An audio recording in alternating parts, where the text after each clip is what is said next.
The day you handed me that eviction notice, the paper felt cold. It wasn't a surprise, not really. We'd been circling each other for months, you with your disapproval of my choices, me with my stubborn refusal to conform. But the finality of it, your signature, right there, at the bottom, that was the catalyst. You said I needed to learn responsibility, that my ambitions were a fantasy. You stood in the doorway of what I still thought of as my home, and told me I had 30 days. The anger was a physical thing, a hot, tight coil in my chest, but underneath it something else was settling, a cold, clear certainty. This wasn't an end, it was the beginning of a plan. I looked at you at this house, and I made a decision right there. I wasn't just going to leave, I was going to come back. And I wasn't going to come back as a guest, I was going to own the foundation under your feet. Achieved. The board was set. It all happened so fast, the door closing, the lock clicking into place. I was just standing there on the porch, with a single bag of my things, the cold seeping right through my jacket. I had my phone in my hand, my thumb hovering over my parents' contact. But what was the point? The words they just shouted were still ringing in my ears. It was about my partner, about the life I'd chosen to build, the person they couldn't. Except it wasn't a fight, not really, it was a final decree. And just like that I had nowhere to go. I ended up at a friend's couch, the kind of temporary arrangement that makes your stomach ache with uncertainty. The humiliation was a physical weight on my chest. I felt so completely alone, even with my friend being so kind. It was the middle of the night, and I couldn't sleep. The silence was too loud. So I did the only thing that felt like an action. I opened up a blank document on my laptop, and I just started typing. I didn't have a plan, it wasn't for sympathy, not really, it was just a scream. Into the void, a way to get the chaos in my head out onto the screen. I wrote about the good memories, first the Christmases, the summer vacations, the way my mom used to sing in the kitchen. I wrote about the slow drift that started when I met Sarah, the questions that were really accusations, the sideways glances that felt like little paper cuts. I wrote about the hope. I kept clinging to the belief that love would win out in the end. And then I wrote about the final conversation, the cold, hard clarity in my father's eyes, when he said I had made my choice, and this house was no longer my home. I described the texture of the welcome mat under my feet. As I stood there dismissed, I wrote about the profound, gut-wrenching silence that followed the sound of the deadbolt. I posted it on a forum, a place for people dealing with family issues, and I just closed the laptop. I felt utterly spent, and I guess I fell asleep. When I woke up, my phone was buzzing, not a call, but a constant, steady stream of notifications. I picked it up, my eyes still blurry with sleep, and I couldn't make sense of it. Dozens of messages. Then hundreds. The post had been shared, and then shared again. Someone had posted it on a bigger platform, and it just took off. I spent the whole day reading comments, my hands trembling, message after message, from people who had lived this exact same story, people who were rejected for who they loved, for their beliefs, for just being themselves. They told me their own stories of locked doors and broken hearts. They said, "You are not alone." I read those words over and over. I was sitting on that same couch, in the same clothes from the day before, but I didn't feel the cold anymore. This warmth was spreading through me, a warmth made of thousands of voices, telling me I mattered, my story mattered. Then a message popped up from my best friend Maya. It just said, "I'm not asking, I'm telling." I started a GoFundMe. "We're getting you a home." I clicked the link. Shed written a condensed version of my story, and Shed set a goal, a real tangible number. The number we'd jokingly talked about years ago, the amount we thought would be enough for a down payment on a small place. It seemed like a fantasy, a number from a dream. I called her, my voice cracking, telling her she couldn't do this, it was too much. She just laughed. "Warm, determined sound, just watch," she said. And we watched. We refreshed the page like it was a sport. The first donation came in, $5 from someone with a username I didn't know, then 10, then 20. The comments on the fundraiser were a river of kindness. People donated what they could. $5, the price of a coffee, with notes that said, "This is my coffee money for the week. Have a home." Someone donated $50 and wrote, "My parents haven't spoken to me in 10 years. This is for the family we choose." $100 from a couple who. Then came the part I had planned for the longest, the reveal. I had my lawyer draft a new lease agreement. It was completely standard, outlining the tenant's responsibilities and the landlord's rights, all very professional, all very legal. But I delivered it myself. I remember walking up the path, the same path I'd walked down with a suitcase 5 years earlier. I rang the bell. The look on your face when you saw me standing there, confusion, maybe a little hope that I'd finally come to my senses. I handed you the said, "We wish we'd had this kind of support when we went through this sending you, and Sarah, so much loved the numbers climbed not in huge leaps, but in a steady relentless tide of small contributions. It was the most profound thing I had ever witnessed. Strangers, thousands of them, were building a foundation for me brick by brick, dollar by dollar. I started a little blog, a social media page to document it. It felt like a responsibility. These people were investing in my future, so I wanted them to see the journey. I posted pictures of me and Sarah looking at rental listings. Knowing it was temporary, I shared the anxiety of not knowing where we would land. But the community, they were there in the comments offering advice, sharing their own moving tips, sending virtual strength. They became my counsel, my cheerleaders. This immense, sprawling digital family. The pain of my biological family's rejection was still there, a dull ache, but it was now surrounded by this incredible bright light of belonging. The day the fundraiser hit 90% of its goal, I was a mess. I couldn't sit still. We were so close. The final push was a whirlwind. People shared the link with a new urgency. Let's get them home, they'd write. And then it happened. I was making a cup of tea, and my phone buzzed with a notification from the fundraising site. I picked it up, my heart hammering against my ribs. The progress bar was full. The total amount was there in black and white. We had done it. Thousands of people, most of whom I would never know, had pooled their resources and reached this impossible number. I sank to the floor right there in the kitchen. Sarah came running in, worried by the sound it made, which was something between a sob and a laugh. I just held up the phone. We held each other, crying on that cold linoleum floor. It was the overwhelming weight of gratitude. It was a feeling of being seen and supported on a scale I couldn't comprehend. It wasn't just the money, it was the message. It was the collective voice of a community saying your love is valid, your life has value, we believe in you enough to build this for you. The next part was all business, but it felt sacred. We reached out to a real estate agent.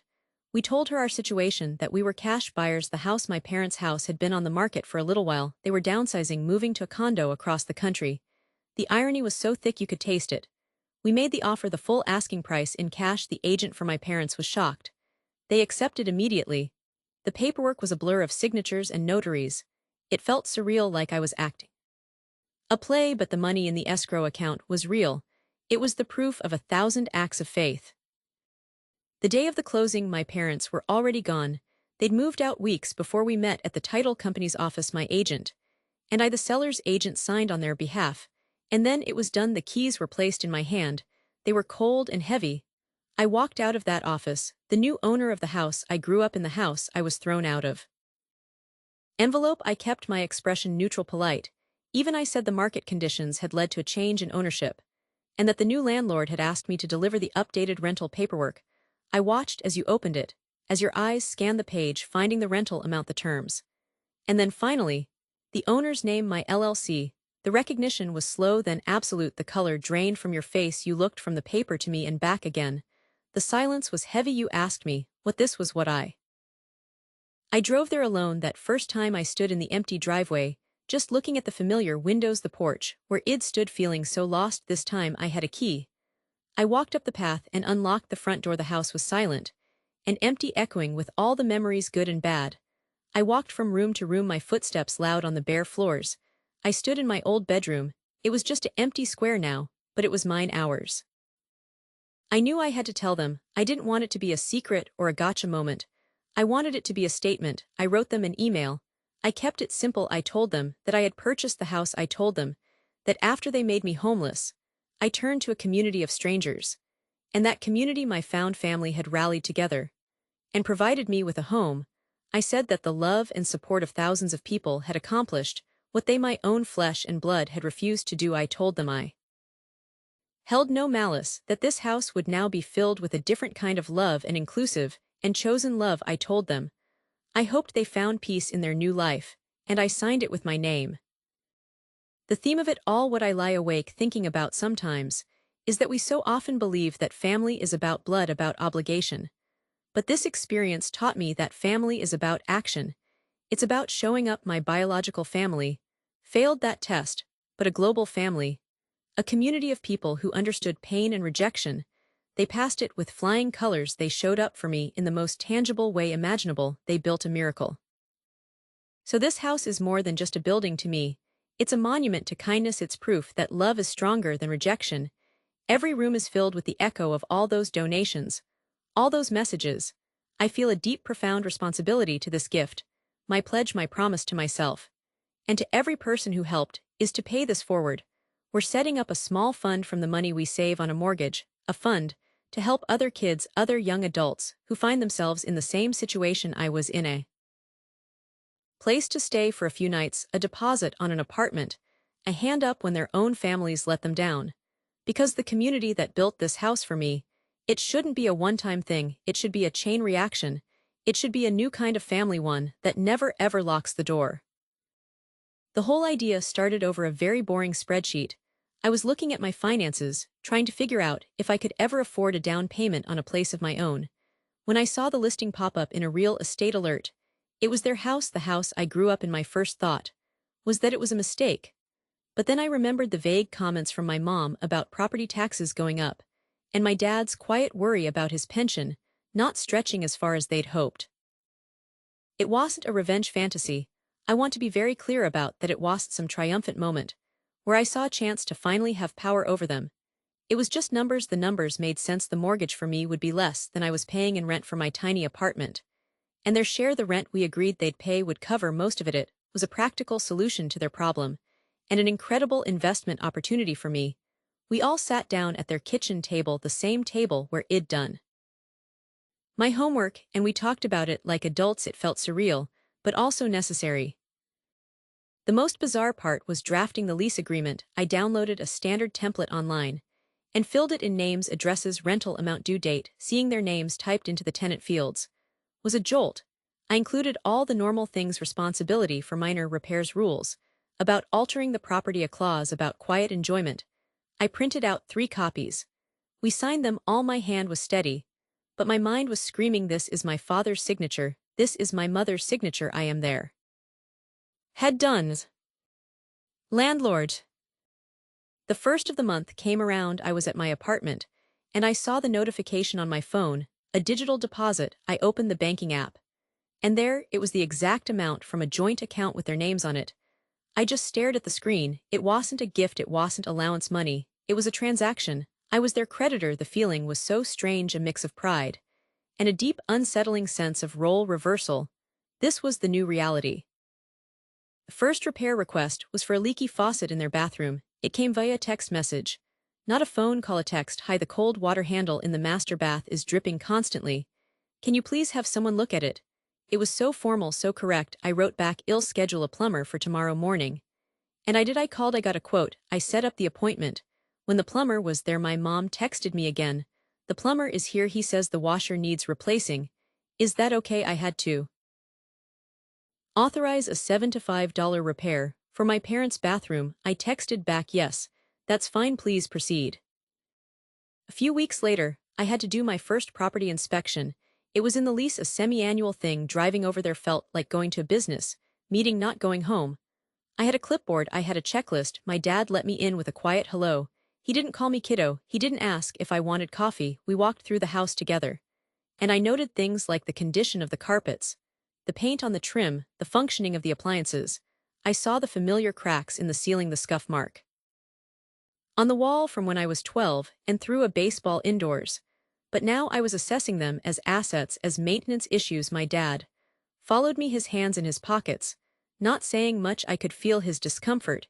He was the one who used to teach me how to use a tape measure. Now I was the one evaluating his home. The real test came when my mom asked if she could get a cat shed. Always wanted one, but my dad was allergic now. He said his allergies weren't as bad, and she was lonely during the day. She didn't just go out and get one. She sent me an email, dear, my name. I am writing to formally request permission to adopt a single adult cat for the property. I understand this would be subject to a pet deposit, as outlined in the lease. I had to laugh, but it was a sad kind of laugh. My mother was asking me, her daughter, for permission to get a pet. I called her instead of replying to the email. My voice felt too loud in my quiet apartment. Mom, I said, of course you can get a cat. Just send me a picture when you pick one out, okay? The line was quiet for a second. Then she said, thank you, I will. The business boundary held, but a tiny human crack appeared in it. Then there was the incident with the garden. My dad, without asking, decided to tear out the old rose bushes along the back fence. He'd always hated them. my mom, was the one who loved them. I found out because my mom called me upset. He's out there with a shovel right now. She said, her voice trembling. I drove over immediately there. He was sweating, yanking out a thorny bush by its roots. Dad, I said, standing on the patio, you can't make major alterations to the landscaping. Without permission, it's in the lease. He stopped, leaning on the shovel. He looked at me not with anger, but with a kind of weary defiance. It's my yard, he said, but the statement lacked conviction. He knew it wasn't. Not anymore. It's the property. I corrected him gently as I could. And we need to agree on changes that affect its value. We stood there in the sun, a grown man and his daughter arguing about rose bushes, based on a legal document, we'd both signed in the end. He replanted the ones he dug up. It was a stalemate, but a peaceful one. I explained it calmly. I told you that 5 years ago you gave me an ultimatum. You said I needed to learn about the real world, about responsibility. I told you I took that lesson to heart. I explained that I channeled every bit of anger and hurt into a strategic plan to learn how the world actually works, not how we wish it would work. I said that I observed your financial situation deteriorating, and I identified an opportunity. I used the discipline you said I lacked to save the humor in the situation was dark, but it was there, like the time they had a loud argument about the thermostat, a classic parent argument, and I got a text from both of them within 5 minutes. My mom, tenant in Unit B, is setting the temperature too high, resulting in excessive utility costs. Please advise. My dad, requesting adjustment to the agreed-upon temperature setting for comfort. I felt like a UN peacekeeper. I ended up buying them a programmable thermostat and installing it myself, setting a schedule we could all live with. We were solving problems, not just rehashing old fights. Slowly something began to shift. The rigid structure of the landlord-tenant relationship started to create a weird sort of safety. Our interactions had a script. There was a protocol. We weren't just a family falling into the same old emotional traps. We had a lease, we had boundaries. The conversations became less about childhood grievances and more about practical, solvable issues. The fact that I was now the one responsible for the roof leaking or the furnace filter somehow removed me from the role of the child, and the fact that they had to defer to my decisions forced them to see me as an adult. One evening, I went over to drop off a new filter for the HVAC system. My dad was in the garage tinkering with something. My mom invited me in for a cup of tea. We sat at the kitchen table, the same table, but the dynamic was different. She didn't ask me if I was dating anyone. I didn't feel the need to be defensive. We talked about the cat, how it was settling, and we talked about her book club. It was a calm, normal conversation. There was no underlying tension. The power balance, as strange as it was, had neutralized the old minefield. A few months in, my dad called me, not a text, a call. His voice was quiet. The dishwasher isn't draining properly. He said, I think I know what's wrong with it, but I wanted to check with you before I took it apart. It was a simple statement, but it felt monumental. He was consulting me, not ordering, not dismissing, but consulting. I said, okay, tell me what you think. He walked me through the mechanism, his theory about the clog. I told him to go ahead and see if he could fix it. He did, and it worked. He called back later, sounding genuinely pleased. All fixed, no charge. I could hear the pride in his voice. It wasn't just about the dishwasher. It was a form of contribution, a way to participate in this new arrangement on his own terms.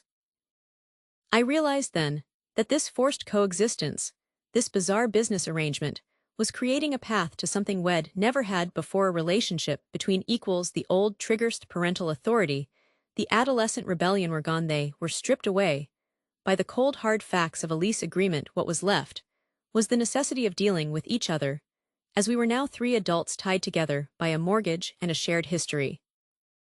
It's not a perfect happy ever after. It's still awkward sometimes. Getting a rent check from your parents never feels normal, but the resentment that used to simmer under the surface has largely evaporated because our roles are now clearly defined. The love is still there, but it's not being strained by the old power struggles. It's being channeled through this new peculiar structure. We're learning how to talk to each other again without the baggage. The house is the same, the people in it are the same, but everything is capital, and the ambition you called a fantasy to execute a long-term strategy. I told you that the company that now owns this house is mine. I am your landlord. This isn't a revenge fantasy. This is a business arrangement. I have no intention of being unfair. The rent is market rate. The lease protects your rights as a tenant, but it also protects my rights as the owner. I proved my point. I took the emotion of that day, the pain of being kicked out, and I transmuted it into a concrete result you wanted me. Different, and for the first time in a long time it feels like it might just work. The papers were signed, the keys were cold and heavy in my hand. I stood outside the house, this house, my parents' house. And I just stared at the front door, the same door. I watched them close behind us. That day, the day they put our things on the curb. I can still feel the grit of the pavement under my shoes, the way the sun was too bright for such a miserable afternoon. I remember my mother crying, not loud, but this quiet broken sound. And my father, his face was just empty, he couldn't look at us, they told us. It was temporary, just a setback. But it never was. We never came back. We lived with my aunt for 6 months, in a cramped room that always smelled of someone else's cooking. That feeling, that deep, humiliating ache of being turned out of your own home, it became a part of me. I carried it like a stone in my chest for 20 years. It fueled me, every late night at the office. Every exam I studied for, every time I denied myself something I wanted. Think of that curb, think of this house. It wasn't just about making money. It was about proving something. It was about reaching a point where I was untouchable, where no one could ever have that kind of power over me again. And buying this house was the final piece of that. It was the ultimate vindication. When the realtor called to say the offer was accepted, I felt this electric jolt, this pure, unadulterated rush. It was closure. I had won. I arranged to meet them here. I told them I had something important to discuss. They arrived looking older, so much older than I remembered. My father's shoulders were stooped, my mother's hands trembled slightly. They stood where I am standing now on the porch, looking at me with a kind of confused hope. Maybe they thought I was finally making peace. When I told them, when I said I bought the house, the hope just vanished from their eyes. It was replaced by this defeat, this profound confusion. My mother's face crumpled, and my father just looked lost, like he couldn't process the words. He kept asking, why would you do this? And in that moment, the victory felt hollow. It felt like ash in my mouth. The rush was gone, and all that was left was the quiet and their hurt faces staring back at me. I had spent 2 decades dreaming of this, of holding this power over them, of making them understand what they had done to us. But looking at them, seeing how small they looked, how fragile, it didn't feel like justice. It felt like vengeance. And the two are not the same. Justice is supposed to restore balance. This just felt like it tipped scales in the other direction. I had become the one with the power to hurt, to displace. The roles were reversed, but the game was just as cruel. I invited them inside. The house was different, but the bones were the same. The layout, the way the floor creaked on the 3rd step. I saw them looking around, taking in the changes, but also seeing the ghosts. I made tea. We sat in the living room, the same room where Wed celebrated birthdays, where Id opened Christmas presents. The silence was heavy, unbearable, and I started to really see them not as the monolithic figures of my childhood resentment, but as 2 old people. I started to think about their reasons. To understand responsibility. This is it, the ultimate responsibility is ownership. You stood there completely still. The power dynamic in that doorway had irrevocably shifted. The student had not just surpassed the teacher, the student had now become the master of the teacher's domain. Back then they were bad with money. That was always true. They made reckless decisions. But were they malicious? Did they wake up one morning and decide to make their children homeless? Or were they just scared, overwhelmed, failing? I am not making excuses for them. What they did was wrong. The trauma they inflicted was real. But holding on to my anger for so long, letting it curdle into this need for revenge, had it broken the cycle? Or had I just continued it? I had the house, the deed was in my name. But I also had their well-being in my hands. They live in a small apartment, now on a fixed income. The power I held wasn't abstract anymore. It was the power to make their lives harder, to make them afraid, to essentially do to them what they did to me. And the thought of that made me feel sick. This weight of responsibility settled on me. It was a heavier burden than the grievance Id carried for so long. So I made a choice right there, sitting with them at that table. I pushed my cup aside and I looked at them. I said, this house, it holds a lot of pain for me, for all of us. But I don't want it to be a monument to that pain anymore. I told them I wasn't going to sell it. I wasn't going to rent it out to strangers. I told them I wanted them to have it back, not as owners, but as tenants. I drew up a lease, a nominal one, $1 a year. I forgave the idea of rent entirely. It wasn't about money. It was about giving them security. The one thing they took from me, I could now give back to them. The relief on their faces, it wasn't about the money saved, it was the lifting of a fear. My father cried, actually cried. He reached across the table and put his hand over mine. His hand was rough old, he said. We never meant we never wanted. And he couldn't finish, he didn't need to the gesture, the tears, they said more than any apology ever could. They moved back and last week I drive by sometimes. And I see my mother tending to the rose bushes. She always loved I see my father reading on the porch. And it doesn't hurt to look at it anymore, the house is just a house again, the victory. I thought I wanted the vindication through power, it was an illusion, the real victory, the one that actually means something, is in the quiet transformation of that history. It's in choosing compassion over punishment. It's in understanding that holding power doesn't mean you have to wield it like a weapon. Sometimes the bravest thing you can do is to lay that weapon down, to use your strength not to dominate, but to protect, even to protect the people who once failed to protect you. I thought buying this house would be the end of the story. But it was just the beginning. The moral dilemma wasn't about whether I had the right to buy it, it was about what I chose to do with it afterward. And I chose to break the cycle, I chose to redefine what winning looks like. It doesn't look like a triumphant owner on a porch. It looks like an old man finally at peace, sitting in the sunlight of a home he knows he can never lose again. And that feels like something more solid than vindication. It feels like peace. The lesson here isn't about vengeance, it's about focus. You presented me with a crisis. And I chose to see it as a challenge, a problem to be solved. I broke down a seemingly impossible goal, owning this house into a series of small, manageable, logical steps. Save money, build credit, gain knowledge, wait for the right moment. Execute the transaction. That's it. The emotion was the initial fuel. But it was the cold, hard process that got me across the finish line. Success, real success, isn't about loud arguments, or I never said it was a good plan. I was 18, and the world was this suffocating box of rules and expectations my parents had built around me. The house, this big old place that had always felt so full of warmth, started to feel like a prison. Every little criticism, every curfew, every question about my future was another brick in the wall. And one night, after a huge blow-up fight about my friends, about my grades, about everything, I just broke. I said things, awful, terrible things I can never take back. I told them they were controlling, that they were ruining my life, that I hated them. I packed a single bag, and I slammed the front door so hard the windows rattled. I didn't look back. I thought I was winning, I thought I was free. It took about a week on a friend's couch for the reality to hit me. The shame was a physical weight, a cold stone in my stomach. I was too proud, too stubborn to go back and apologize. So I just never did. I accepted my ejection. I figured it was permanent. I got a job, a real one, stocking shelves overnight. I enrolled in community college, paying for it myself, one class at a time. It was a grind, a lonely, exhausting grind.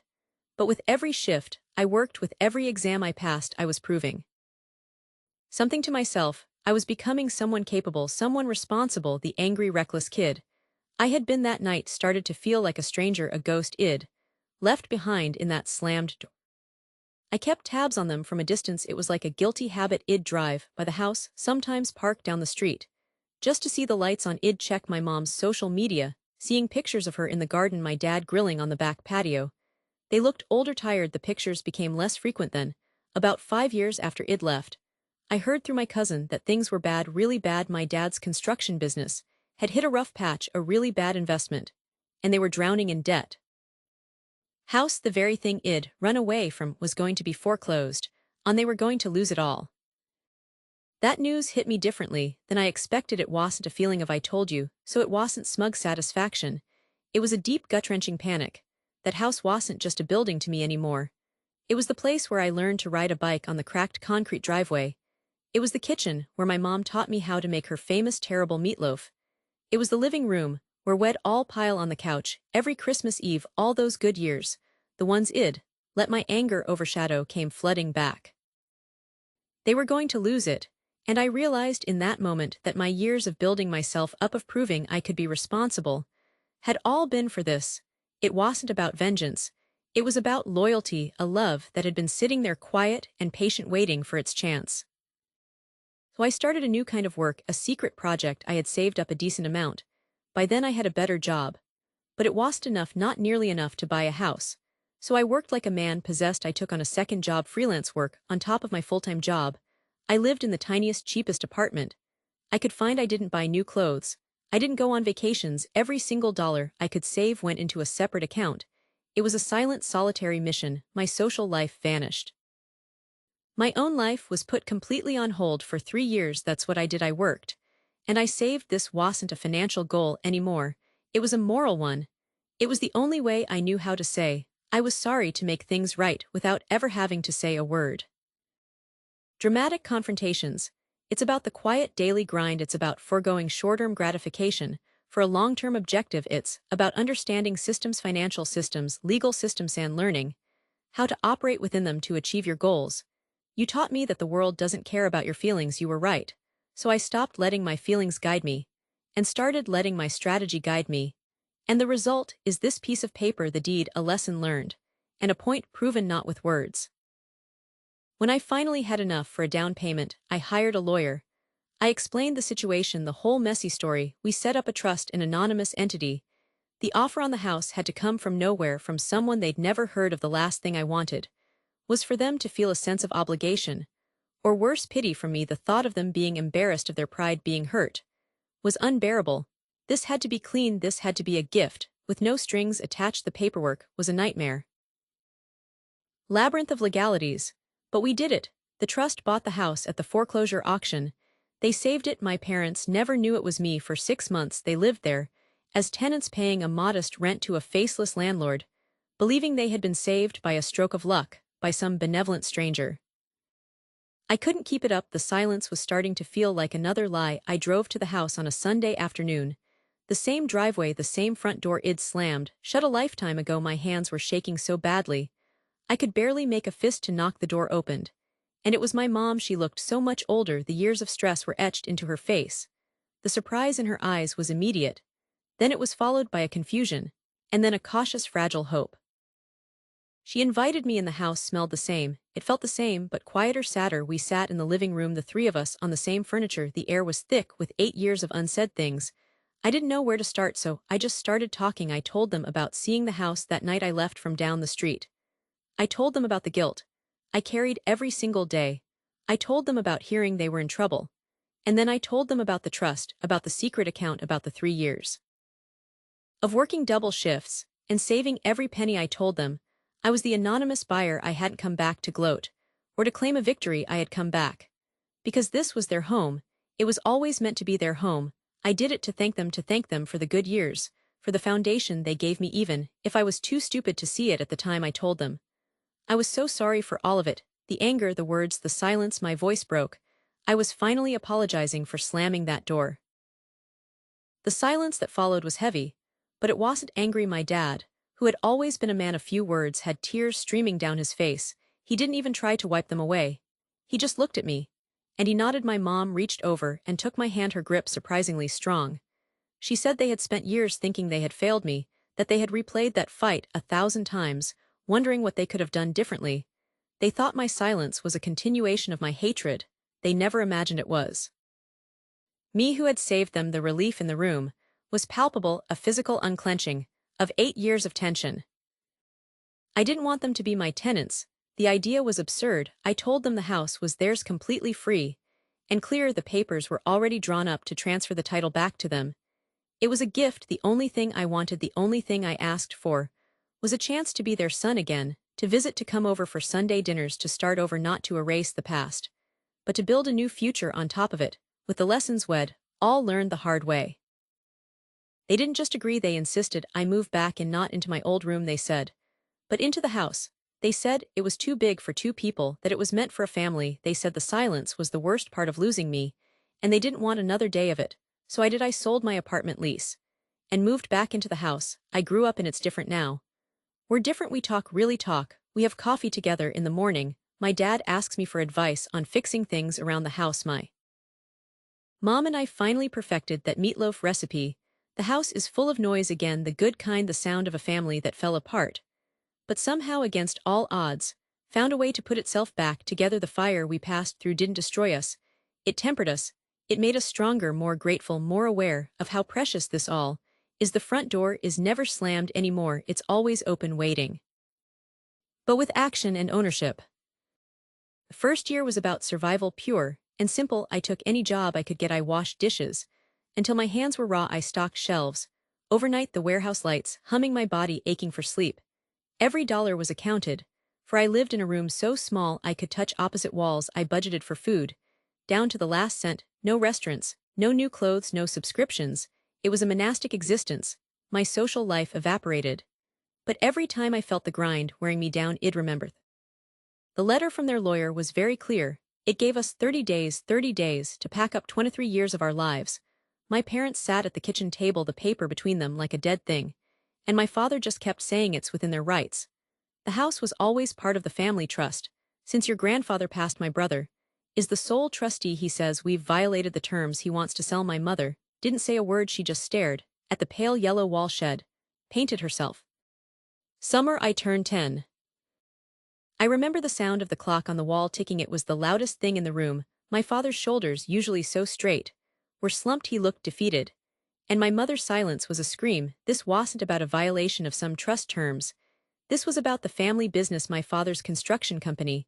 My uncle had always been a silent partner. But he wanted out.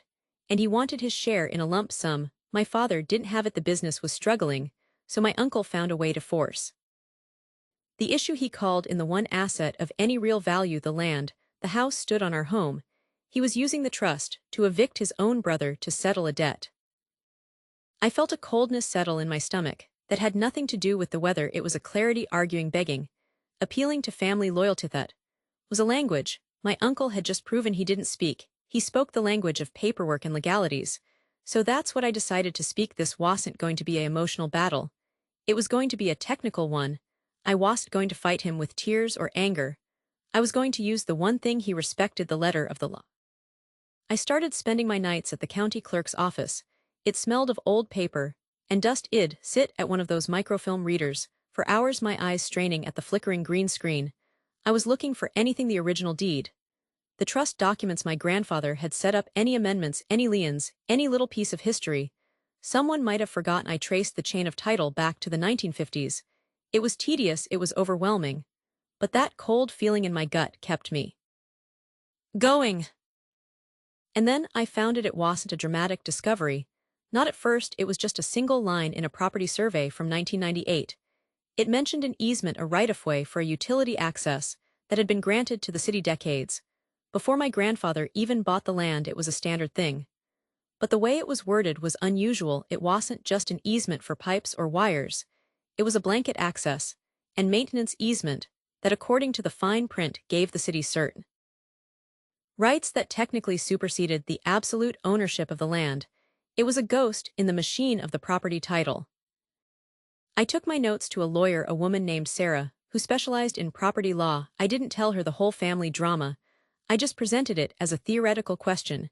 She listened, her fingers steepled under her chin. When I finished, she was quiet for a long moment. Then she said, "This is interesting. This easement is messy. It was never properly dissolved or updated in a strict legal sense. It creates a cloud on the title. It means the trustee or uncle doesn't have a perfectly clear title to feeling of that eviction. Notice in my hand, I'd picture this house. That was my fuel. I opened a savings account and named it with a single word, the plan. I started reading everything I could about credit. I got a secured credit card and used it for tiny purchases, paying it off in full every single month.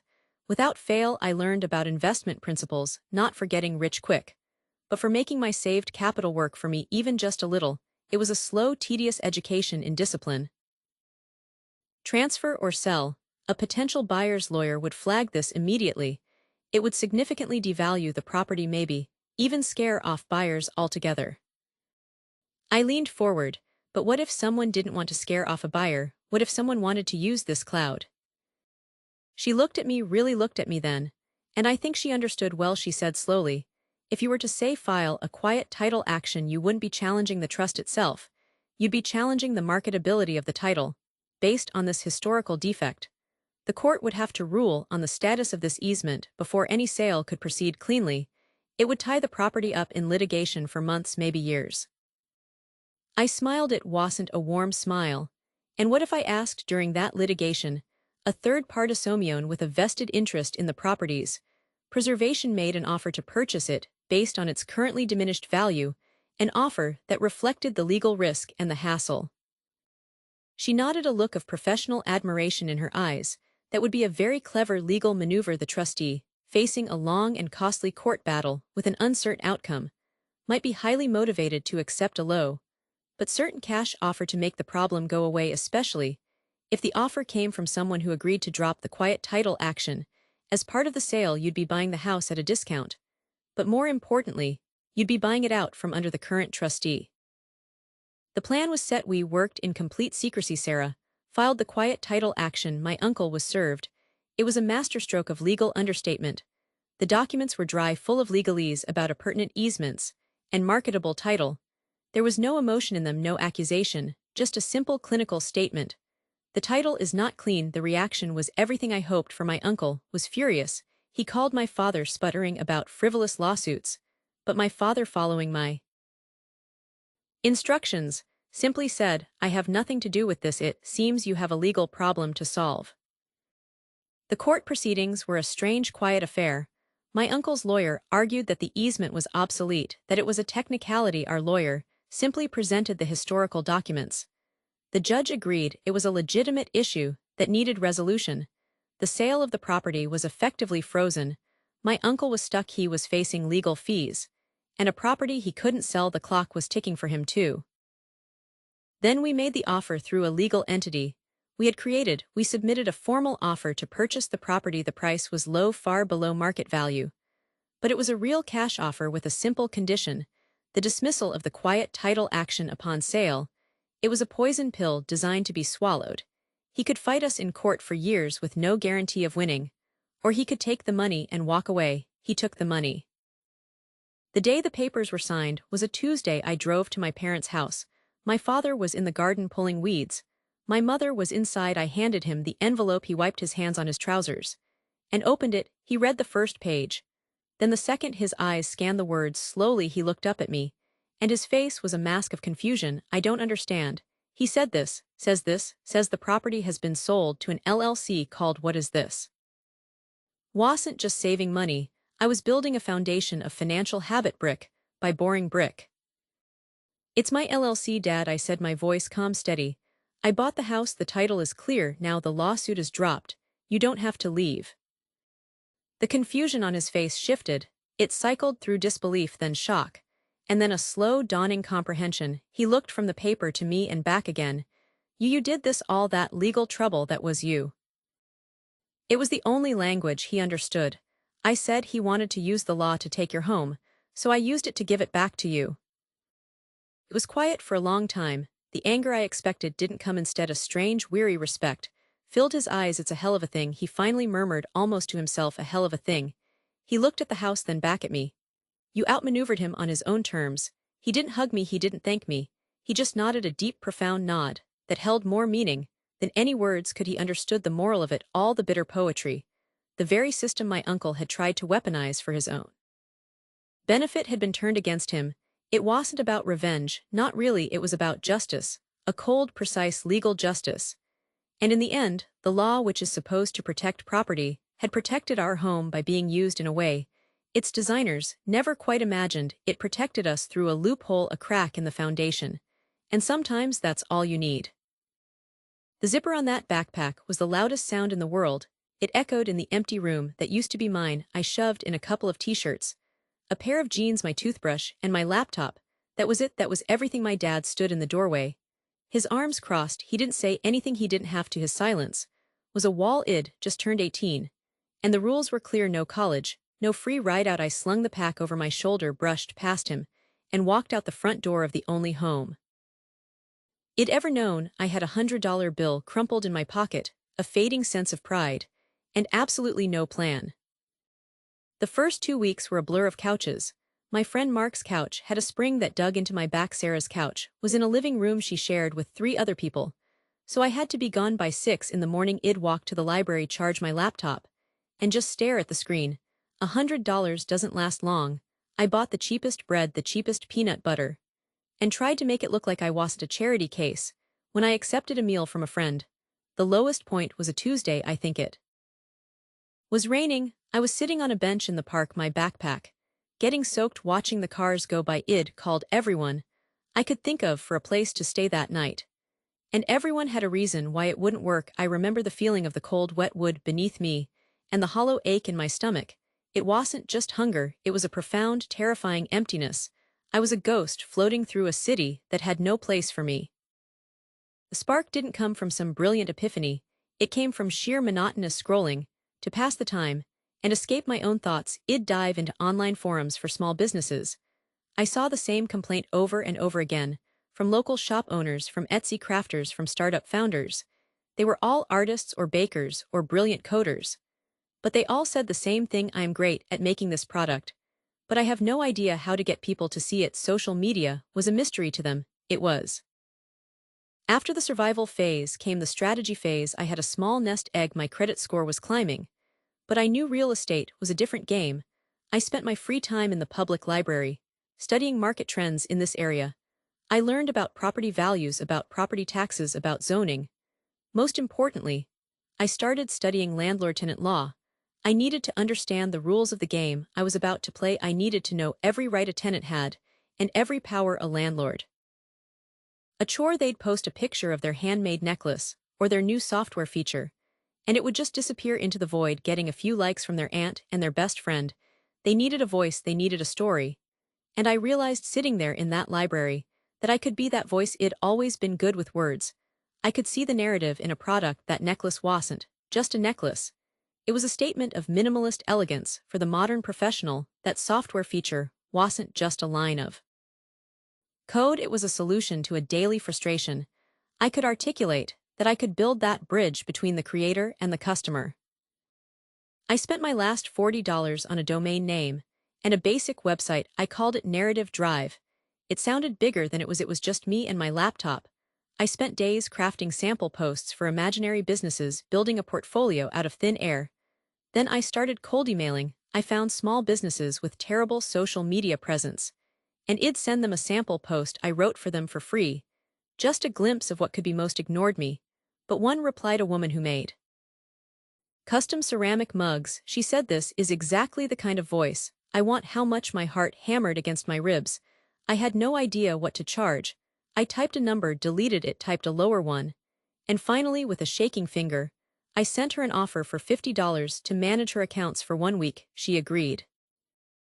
That first payment notification was a seismic shift. $50. It wasn't the money, not really.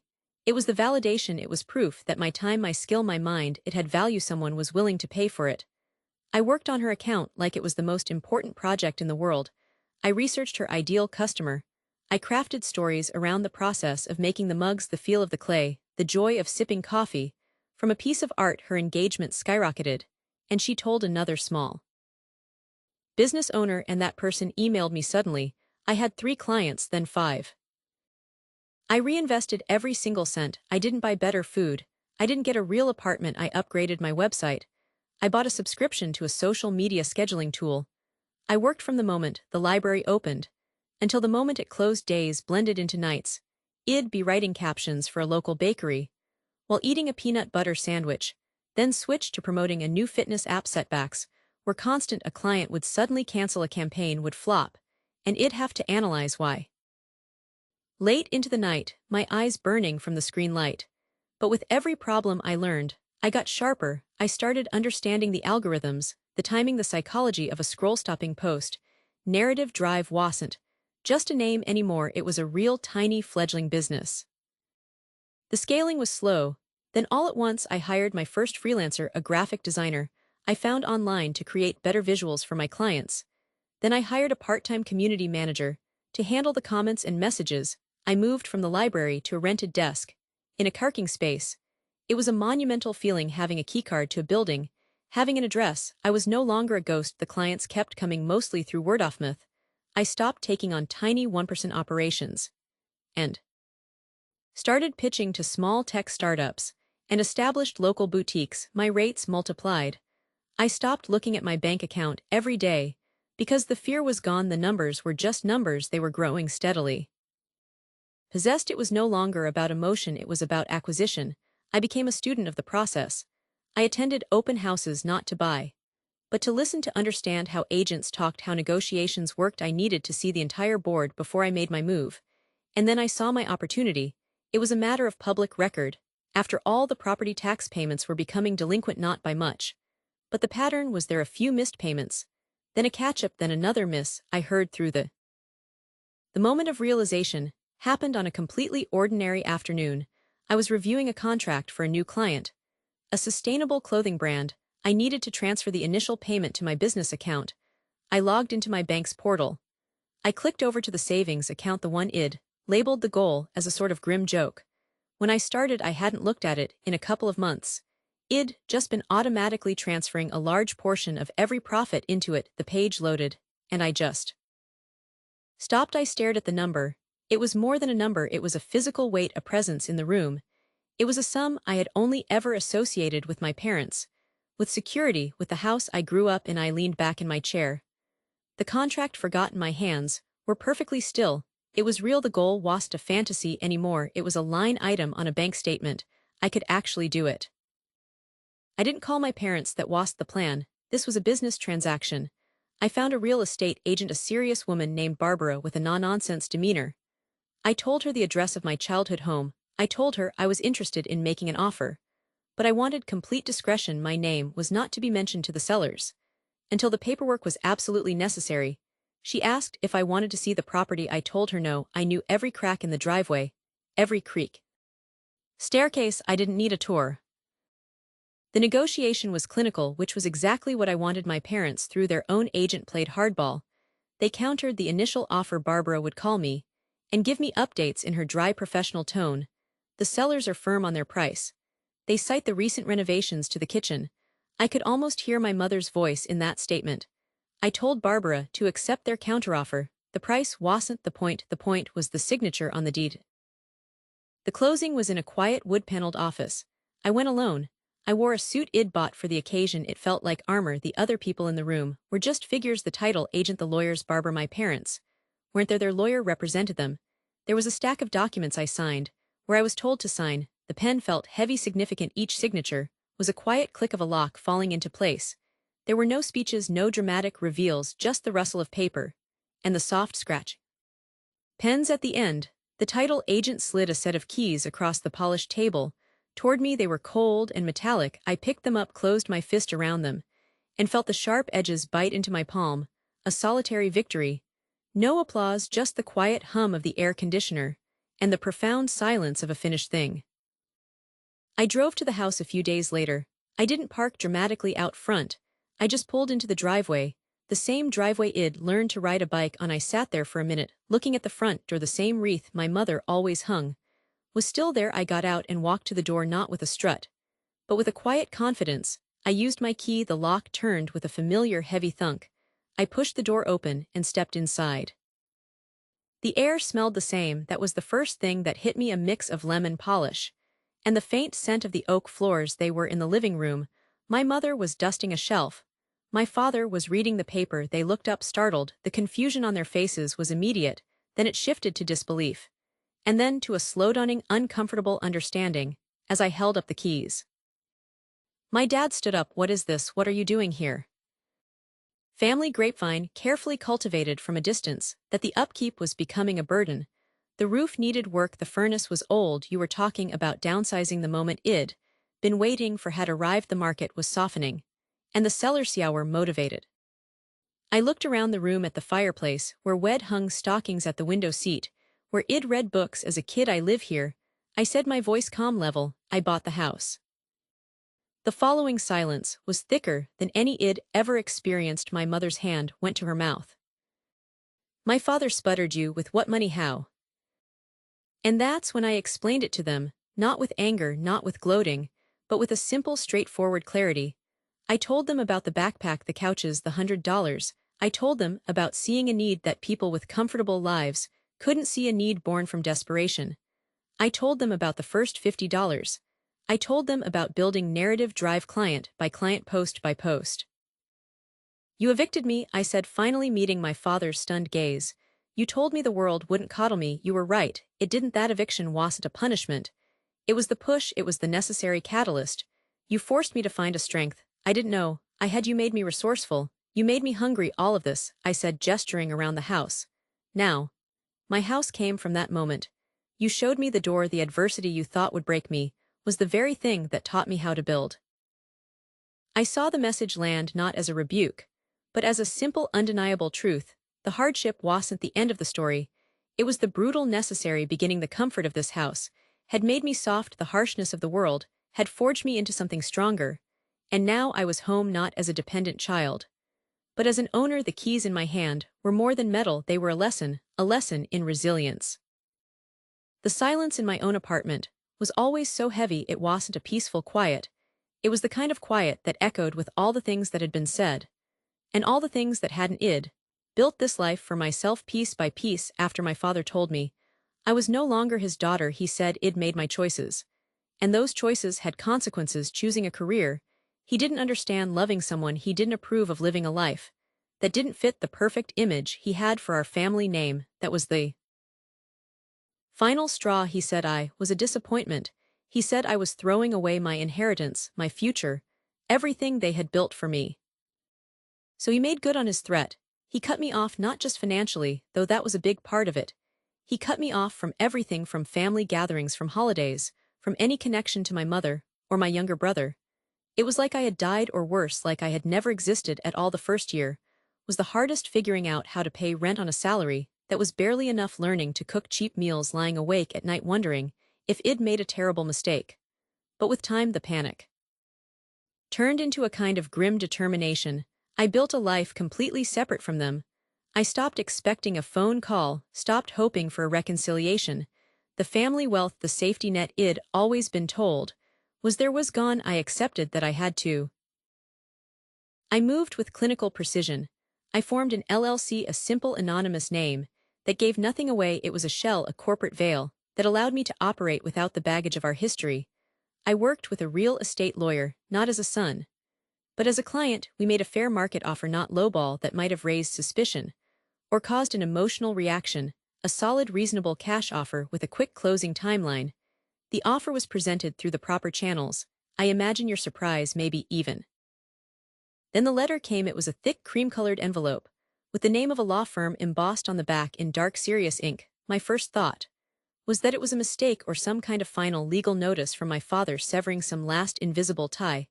I didn't even know about. My hands were shaking. When I opened it, it was a notification. It informed me of the reading of the last will and testament of my grandfather, my mother's father, Papa. He had passed away a week earlier, and I hadn't even known. The news hit me like a physical blow. We hadn't been allowed to see him much in those last few years. My father said it was too confusing for him, that he was too frail, but I thought someone would have told me. The law office was all dark wood and leather, smelling of old books and polish. I sat in a chair that was too big for me, feeling small and out of place. The lawyer, a man with kind eyes and a quiet voice, explained everything. Papa had been of sound mind. He had updated his will just a year before he died. He'd been following my life.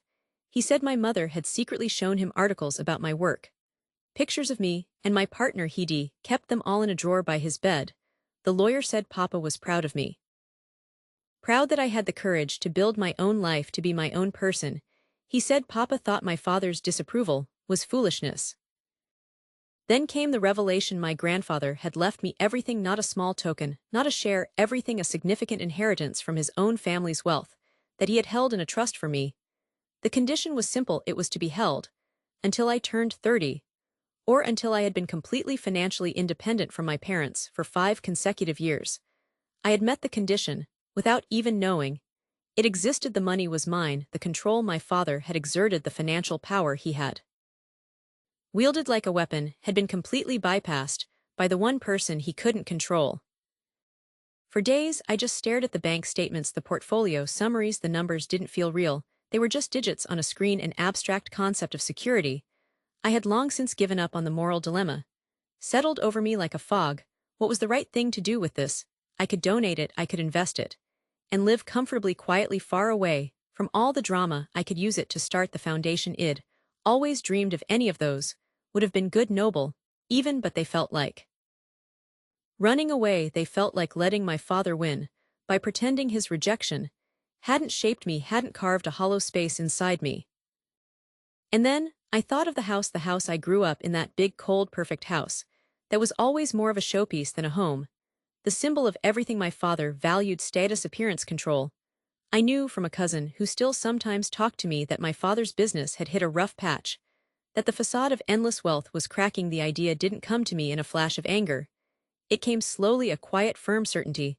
The most powerful statement I could make wouldn't be to disappear with the money, it would be to reclaim the very ground he had cast me out from. Your relief, a clean sale, no fuss, no contingencies. The paperwork was handled by intermediaries. The day of the closing, I sat in a different room miles away. I signed the documents, my hand was steady. There was no triumphant music, no overwhelming emotion.